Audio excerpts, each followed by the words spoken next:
Célébration du 56e anniversaire des Forces armées nationales, la deuxième région militaire du Burkina a rendu hommage aux dévanciers. Le traditionnel dépôt de gerbes a eu lieu hier dans quelques cimetières de la ville de Sia. Images et commentaires dans ce journal. Dans ce journal également, l'engagement des populations de Kourakou à faire de l'éducation des filles une réalité dans le village. La déclaration publique a été faite à l'issue d'une sensibilisation réalisée par la Coalition nationale de lutte contre les violences faites aux femmes et aux filles. Voilà pour la une de cette édition. Bonsoir à tous et merci de nous suivre. Tout de suite, direction Bobo Dioulasso, donc, où à l'occasion de la commémoration du 56e anniversaire des Forces armées nationales, la deuxième région militaire a rendu hommage aux dévanciers. Elle a procédé à un dépôt de gerbes hier dans quelques cimetières de la ville de Sia, Lamine Karantao et Kadouro Menki. À l'accoutumée, les autorités régionales des Hauts-Bassins, les forces de défense et de sécurité ont procédé ce 2 novembre au dépôt de gerbes. Un cérémonial d'hommage à tous les soldats tombés, les armes à la main.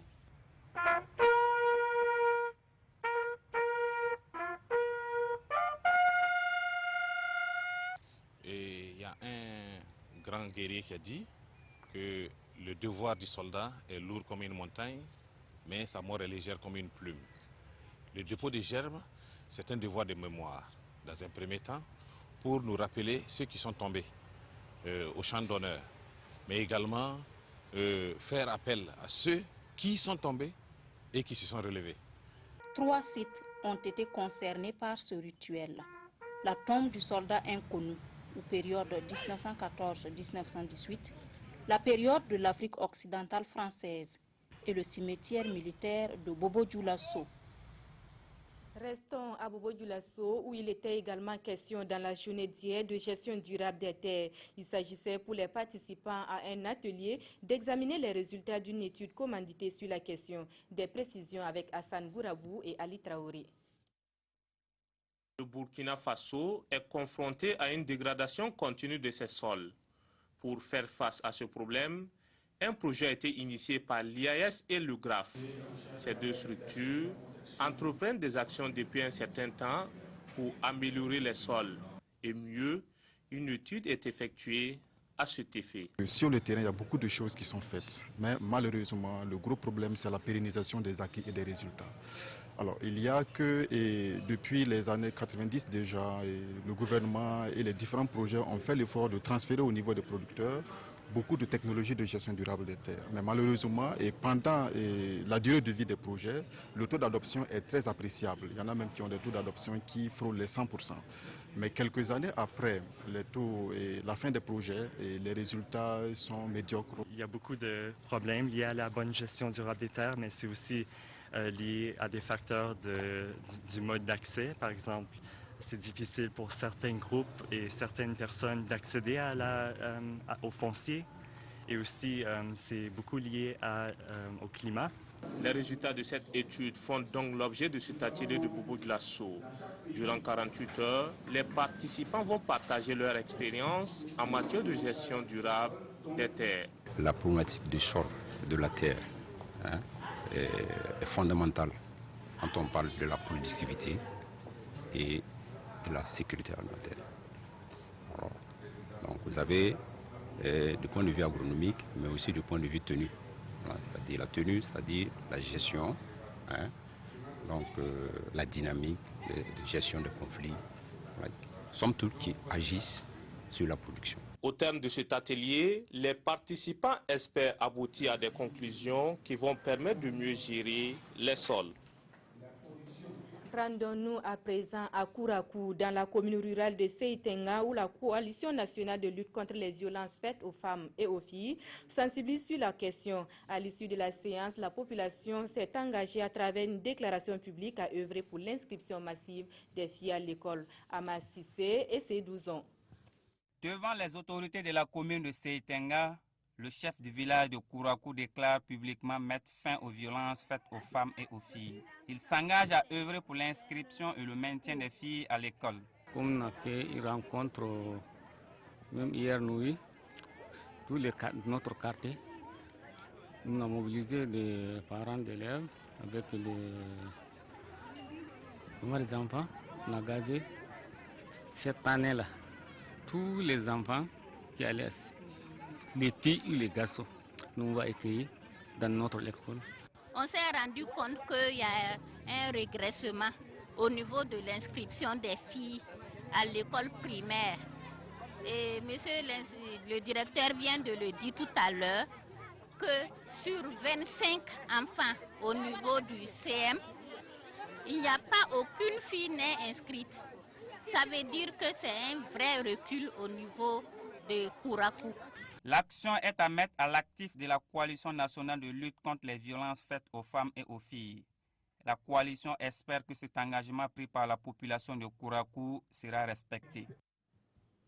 Dans le sud-ouest, précisément à Gawa, le gouverneur va à la rencontre du personnel des différents services publics. Le 18 octobre dernier, c'était au centre hospitalier régional de Gawa d'accueillir Takseba Nitiema. Cette rencontre intervient dans un contexte de défiance de la population à l'égard des agents de santé après le décès d'une femme en couche de Gawa. Le reportage de Madou Ouedraogo et Christophe Da. C'est une rencontre de courtoisie entre le gouverneur du Sud-Ouest et le personnel du centre hospitalier régional de Gawa. Mais dans les échanges, ce qui était supposé être l'ordre du jour a très vite été supplanté par un autre sujet, la mort d'une femme sur un lit d'accouchement suite à une césarienne. Les acteurs sociaux étant présents, l'occasion était donc trouvée pour discuter et aplanir cette situation malheureuse. La mort suite à une césarienne n'impute pas automatiquement la responsabilité à un agent de la santé. Il y a toujours des faits invisibles du côté soit du patient ou effectivement du côté du personnel soignant et donc l'adjudant souvent peut aboutir à la mort. Même devant la mort, on demande pardon à Dieu et on dit que sa volonté soit faite. Donc par rapport à tout ce qui a été dit, on demande toujours l'accompagnement des agents de la santé et que, comme le gouverneur l'a demandé, toujours va vers la perfection, que tout ce qui est passé, que ça soit du passé et que les choses aillent mieux.